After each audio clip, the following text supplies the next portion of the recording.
Alright guys, so it's been a few months since Manor Lords released, and since then we've had some great experimental and then official beta patches that have been updating, polishing, refining various foundational mechanics that really needed that kind of ironing out. We've got bugs and crash issues that have been addressed, lots of interesting features have been making their way in as well, like the King's Tax especially. So if you haven't been playing it since it released, now is an excellent time to go check it out. But what I want to do today in this video is, it's been a while since I last made a video about Manor Lords. I want to look at what else has been going on in the last 6 weeks, what other updates have been in the works, what are the discussions happening in the Discord, on the Twitter account as well, because Greg is very active on X or Twitter, and that's, yeah, basically look at the general status check-in of where Manor Lords is at and what might be coming next for the game. Before we get into that though, if you don't own Manor Lords, you can pick it up with a massive 49% discount on InIn Gaming,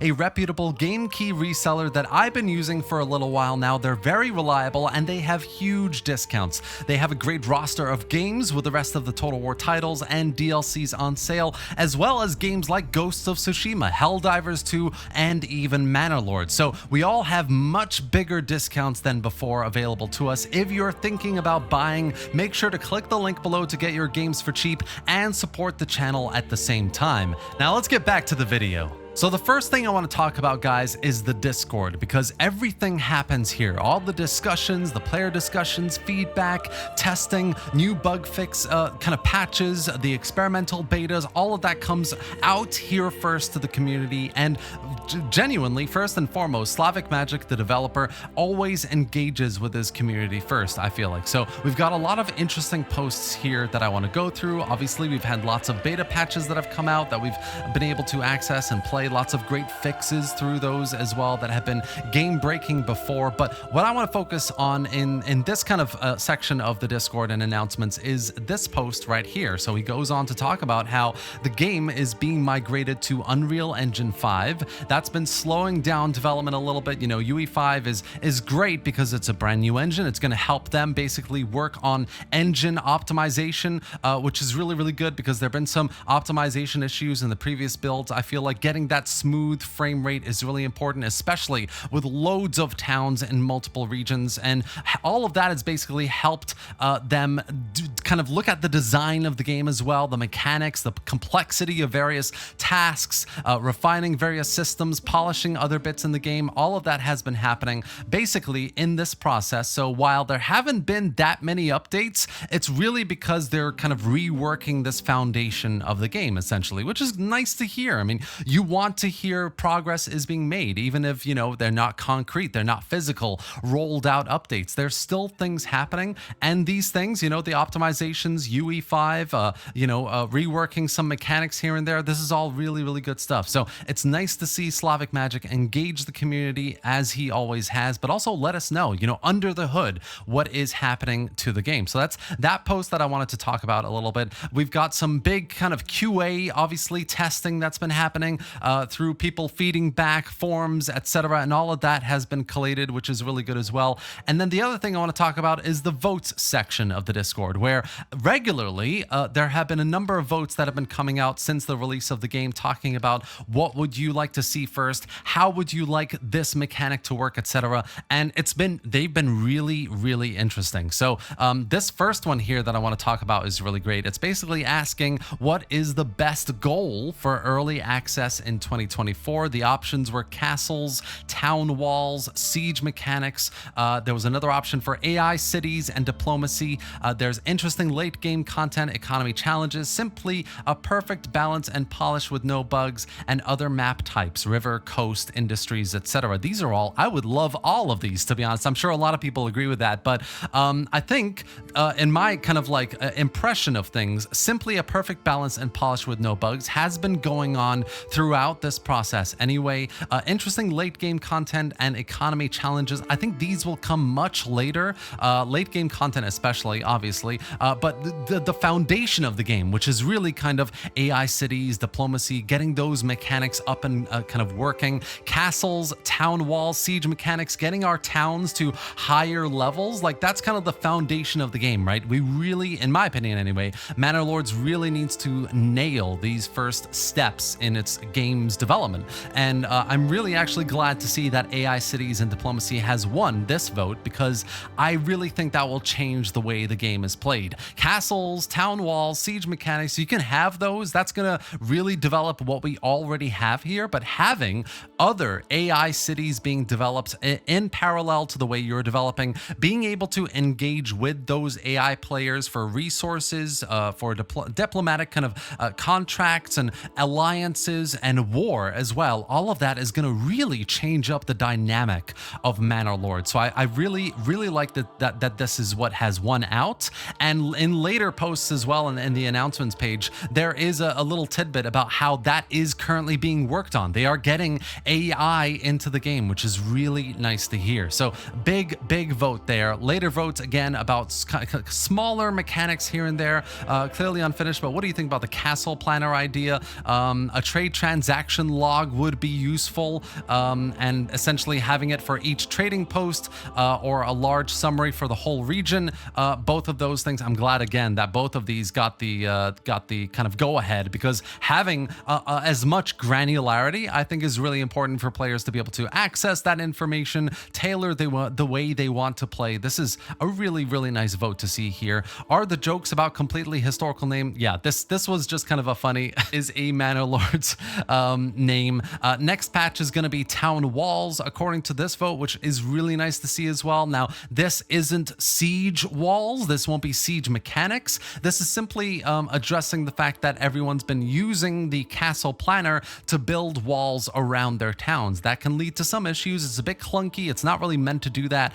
So to have town walls in the next patch is actually really cool. I wonder how that's going to affect banditry as well, bandits raiding, maybe your battles with the Baron. It would be kind of fun to see if you can draw them to the town as well. That could be quite fun. So lots of interesting stuff that can happen there. And then what else have we got here? We've got a, so this is quite funny. People actually did think that the walls was a siege system to be implemented, but no, it's just a wall kind of thing that's going to go in there. And then the final one here is, what's the most intuitive place to store crops like flax and barley?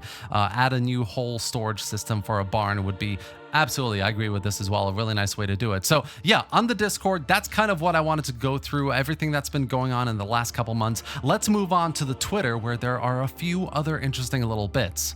Now, I've never really been a big fan of plagues and diseases in video games, in strategy games especially. I don't think they have as much of a place as other bigger, more important mechanics, especially in the Total War series. You know, you have plagues and diseases for Rome 2, Attila, etc. And what they end up doing is just overcomplicating a mechanic you're engaged with. So if you're building an economy, you're growing an empire, and the bigger you get, the more likelihood there is of you getting a plague in this city or that. It just becomes a byproduct. All you have to do is click a button and avoid that challenge completely. So it's not really engaging. It's kind of a thing that might pop up that you can resolve without kind of thinking about the future, without any sort of risk or consequence, right? And I'm really glad to see that Greg, Slavic Magic, has that same kind of idea. There isn't really room for it in Manor Lords. You know, you can have a kind of a system here that works with sanitation, but it's not really fitting to the medieval period either. You couldn't really predict when disease was going to happen. You couldn't just have a bathhouse and suddenly heal everyone. That doesn't just happen. Diseases come in large, kind of very lethal waves and kill people, and you can't really do anything about it. I mean, the closest game that I think did this in a really good way is probably Frostpunk, where everything is about sheer will of survival. It's desperate, and things can get extremely difficult. And when a disease comes in, it can literally mean life and death for your people you need to continue running your industrial survival. Whereas in Manor Lords, you don't really need that. It becomes a bit of a byproduct, as in with Total War, that you don't need to plan for, and you shouldn't have to plan for, in my opinion. So I really like that, Greg. He had a little discussion here on Twitter, as you can see, and he's basically going into how it's a bit one-dimensional. It doesn't work for the period. and he doesn't believe it should be in the game anyway. So that's kind of what's been going on here really in the Twitter in terms of news. And the other thing I wanted to talk about is this article by Rock Paper Shotgun that came out a couple days ago about how Long Dark Dev has criticized Manor Lords for lack of updates, and Hooded Horse CEO basically replied with, not every game needs to be live service, and it doesn't need to be massively engaging live service, boom or bust, right? So this is a really nice take that I just wanted to mention as well. He goes into a lot of detail about how, you know, Manor Lords is one of these games. It's indie developed. It's one developer with a team, of course, and help testers, etc. But there is no pressure to finish development. This is an early access game where people who are invested in it just want to see it develop and be a part of that development journey. And as other people pointed out in like the Reddit about this post as well, it really does come across as a sort of jealousy of Manor Lord's success as an early access game, releasing into a very small niche that is really strategy gaming. And you know, early access is a long road. You can't just churn out updates every left, right, and center. And Greg has a responsibility, not just to his players, but to himself, to pace himself, have a bit of kind of realistic expectations for the future, and have a development plan that makes sense to the capabilities within his team and what he wants to achieve, right? So all of that is really cool. You can kind of read between the lines through that in this article, and I love to see it. This is why I support Manor Lords and its development. It's such a great down-to-earth way of engaging with your community and developing a game, and I just love it. So yeah, that's it, guys. It's some great news in there about how, and insights about how Manor Lords is moving into Unreal Engine 5, how that's affecting priorities, how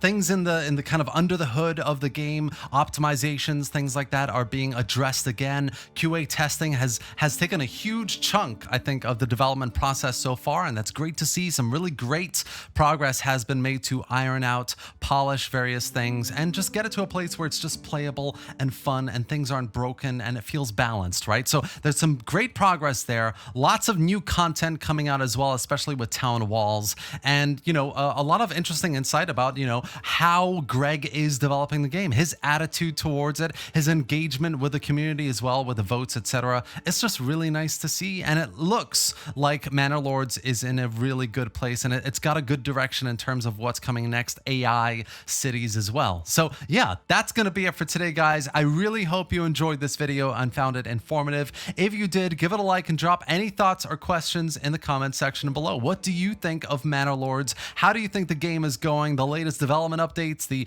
posts that Greg has been making on Twitter and in the Discord, and that discussion about, you know, development, indie development, early access, how other companies are looking at it and saying, hey, you're not releasing enough updates. And it's just like, what do you know? I can develop the game the way I want to. It's a really interesting little kind of almost kind of professional debate almost that's happening in the industry that we can kind of chime in on and discuss a little bit. So yeah, that's it for today, guys. Thank you for watching. Subscribe to the channel for more, and I'll see you next time.